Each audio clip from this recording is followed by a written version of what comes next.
Hello everyone. Now I'm again with you with my next video that is based on Iltutmish.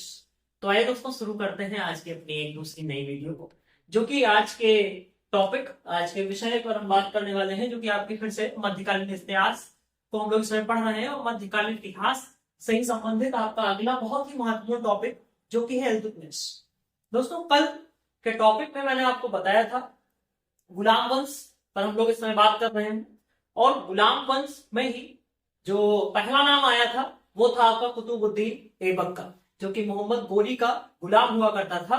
और वहीं से दोस्तों अब आपके कुतुबुद्दीन ऐबक के बाद में आपका जो नेक्स्ट यहाँ पर टॉपिक आ रहा है वो है इल्तुतमिश का। तो दोस्तों आइए इस इल्तुतमिश के बारे में महत्वपूर्ण विषय और महत्वपूर्ण बिंदुओं पर चर्चा करने वाले हैं, एक एक करके विस्तार पूर्वक बात करेंगे।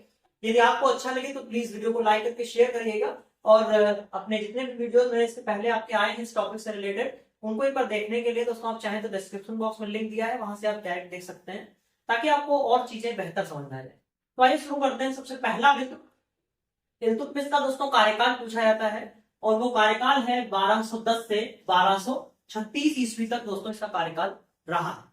अब बात करें सबसे पहला प्रश्न जो पूछा गया है, बहुत बार पूछा गया है कि दिल्ली सल्तनत का वास्तविक संस्थापक किसे कहा जाता है। तो याद रखिएगा ये सबसे महत्वपूर्ण प्रश्न जो अभी तक बहुत बार परीक्षाओं में बना है कि दिल्ली सल्तनत का वास्तविक संस्थापक कौन था, तो आपका आंसर हो जाएगा इल्तुतमिश।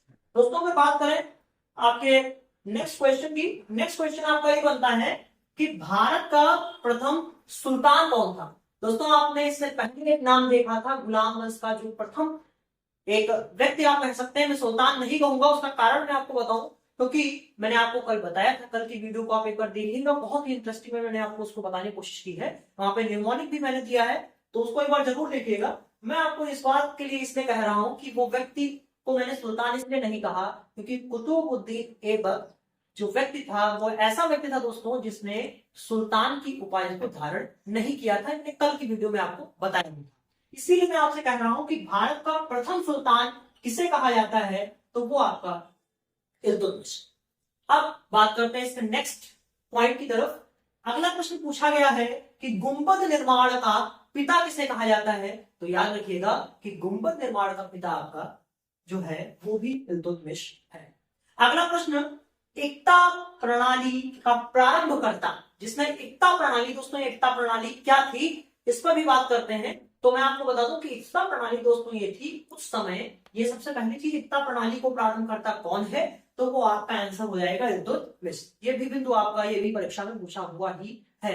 मैं आपको बताऊं एकता प्रणाली के बारे में, तो एकता प्रणाली दोस्तों ऐसी प्रणाली थी जिसमें जो यहाँ पर जो काम करने वाले लोग होते थे उनको नगद वेतन के बदले में दोस्तों भूमि का एक हिस्सा, एक भाग जो है उनको दिया जाता था। मैंने अगले पॉइंट में यहाँ पर मेंशन भी किया है, आप देख सकते हैं कि वेतन के बदले उनको भूमि प्रदान की जाती थी। ये थी एकता प्रणाली, और उसका जो लाभार्थी था वो एकतादार था। अगला प्रश्न, सबसे पहले ये प्रश्न आपसे पूछा जाएगा कि ऐसा कौन सा सुल्तान हुआ है जिसने सबसे पहले सर्वप्रथम अपनी राजधानी का परिवर्तन किया।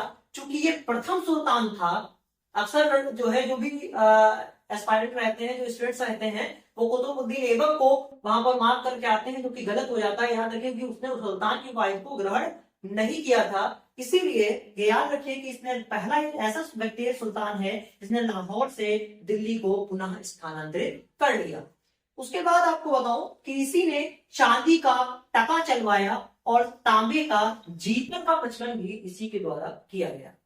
दोस्तों अगला प्रश्न कि दिल्ली में टकसाल को स्थापित करने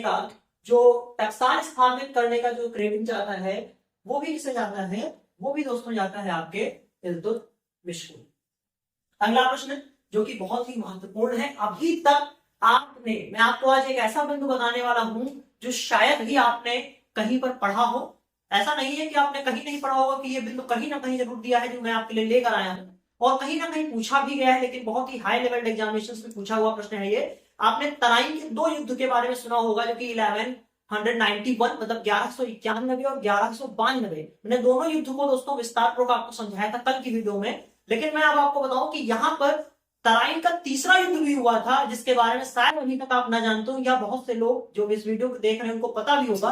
आज तराइन के तीसरे युद्ध के बारे में अगर मैं आपको बताऊं तो तराइन का दोस्तों तीसरा युद्ध 1215 ईस्वी में हुआ था, जो कि हुआ था यल्दौज।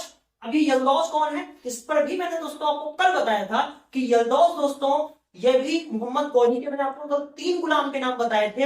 एक आपका दोस्तों कुतुबुद्दीन, यस मोहम्मद गौरी के 3 गुलाम थे, एक कुतुबुद्दीन ऐबक था, दूसरा दोस्तों आपका हो जाता है यल्दौज, और तीसरा था तवाची। तो दोस्तों यही ये जो आपका यल्दौज है ये वहां से वापस आता है इल्तुतमिश से, इसकी युद्ध होता है, और वही युद्ध दोस्तों कहलाता है तराइन का तीसरा युद्ध, जो कि 1215 ईस्वी में हुआ था। अब बात करते हैं 1221 ईस्वी में होता क्या है।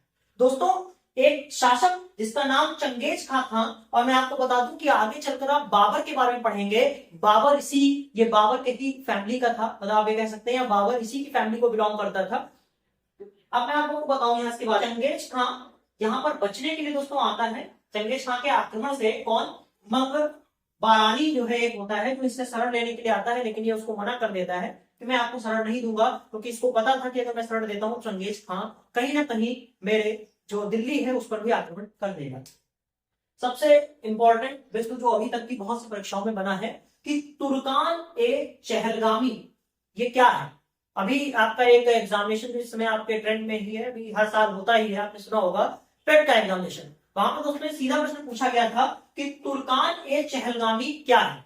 तो याद रखिएगा कि तुर्कान ए चहलगामी दोस्तों ऐसा था कि 40 व्यक्तियों का एक ग्रुप होता था, जो कि उस समय के बहुत ही समृद्ध व्यक्तियों को माना था। 40 व्यक्तियों का, 40 सरदारों का एक ग्रुप होता था, जिसका नाम कहा गया था तुर्कान ए चहलगामी, और इसका प्रारंभकर्ता भी दोस्तों कौन था, इल्तुतमिश था। दोस्तों एक और भी बना है कि जो तुर्कान ए चहलगामी है इसको खत्म किसने किया, इसका खात्मा करने वाला व्यक्ति कौन था। तो याद रखिए कि आगे हम लोग बात करेंगे बलबन के ऊपर, और बलबन ही आपका दोस्तों यहाँ पर इसको खत्म करने वाला था।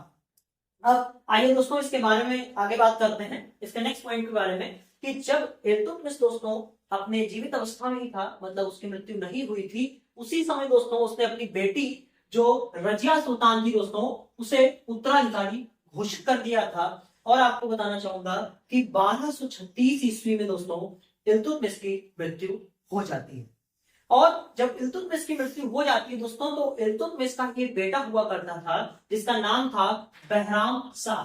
ये बहराम शाह दोस्तों बड़ा ही क्रूर व्यक्ति था, और इसने अपनी ही बहन रजिया सुल्तान की दोस्तों उसकी हत्या, और उसके साथ साथ उसके पति अल्तुनिया की, दोनों की हत्या दोस्तों कर दी थी। और साम्राज्य को पाने के लिए क्योंकि जो है इल्तुतमिश ने उसे ना बना करके यहाँ पर सुल्तान रजिया को बना दिया था सुल्तान, इसी वजह से दोस्तों उसने वो करता क्या है, यहाँ पर बहराम शाह के द्वारा ही अल्तुनिया और रजिया दोनों की हत्या कर दी जाती है। और आपको अंतिम बिंदु, जो अभी तक 2 बिंदु सबसे ज्यादा पूछे गए हैं, उसको मैं आपको बता दूं कि जो रजिया है उसका मकबरा दोस्तों कहाँ बना है, ये प्रश्न आता है तो हरियाणा के कैथर में ही दोस्तों बना हुआ है रजिया सुल्तान का मकबरा। क्योंकि दोस्तों मैं आपको बता दूं कि ये जो आप बहराम शाह देख पा रहे हैं तो इसका जो बेटा है ये हरियाणा में ही दोस्तों, ये लोग जंगल से निकल रहे होते हैं और वहां पर ही ये इनका इंतजार कर रहे होते हैं, और बताते हैं कि रजिया की जो हत्या है वहीं पर जो जितने भी उसके साथी थे उनको एक साथ जो है वो लोग मिल करके रजिया की हत्या करते हैं। कहां पर, हरियाणा में ही, इसीलिए हरियाणा के कैथल में उसका मकबरा भी बना हुआ है। अब आइए अंतिम बिंदु पर बात करते हैं जो अभी तक की बहुत सी परीक्षाओं में बना हुआ है। दोस्तों यहाँ पर 2 प्रश्न एक साथ में मैंने यहाँ पर ऐड किए हैं, ध्यान दीजिएगा। आपसे पूछेगा कि दिल्ली की प्रथम महिला शासिका यहाँ पर कौन थी, यहाँ पर शासिका कर लीजिएगा यहाँ पर, कि दिल्ली की प्रथम महिला शासिका कौन थी।